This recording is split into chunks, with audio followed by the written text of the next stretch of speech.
I happen to be a lover of archery. But I don't like archery for killing things.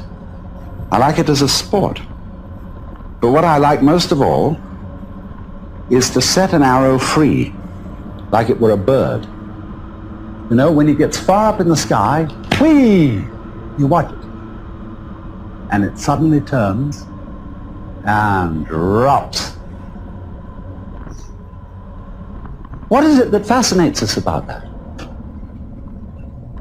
Because it's not useful. It doesn't really achieve anything that we would call purposive work.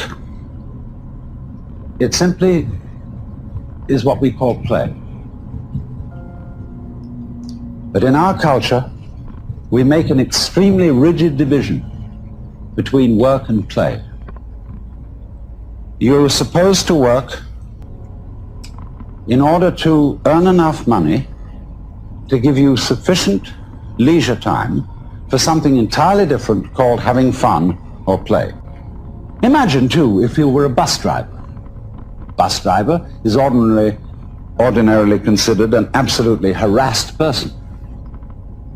He's got to watch out for all the laws, all the competing traffic, the cops, the people coming on board giving their fares, and he has to give them change.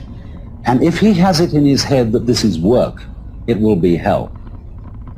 But let's suppose he has a different thing in his head. Supposing he has the idea that moving this enormous conveyance through complicated traffic is a very, very subtle game.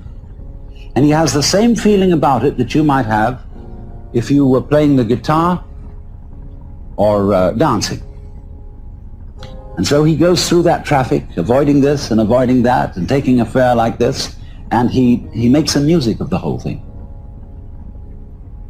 Well, he's not going to be tired out at the end of the day. He's going to be full of energy when he gets through his job. The art of washing dishes is that you only have to wash one at a time.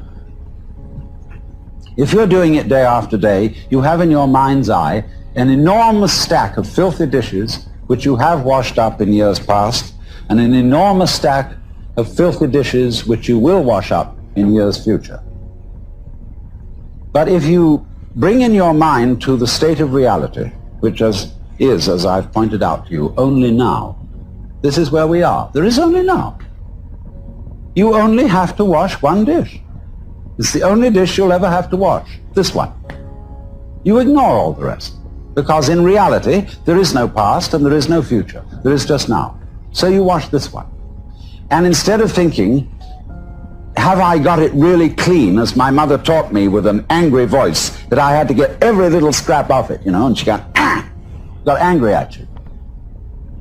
Instead, you turn the cleaning movement into a dance.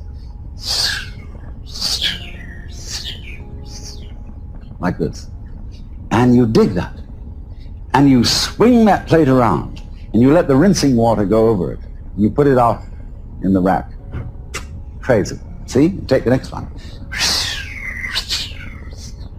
And you get this rhythm going. See? And you're not under compulsion all the time.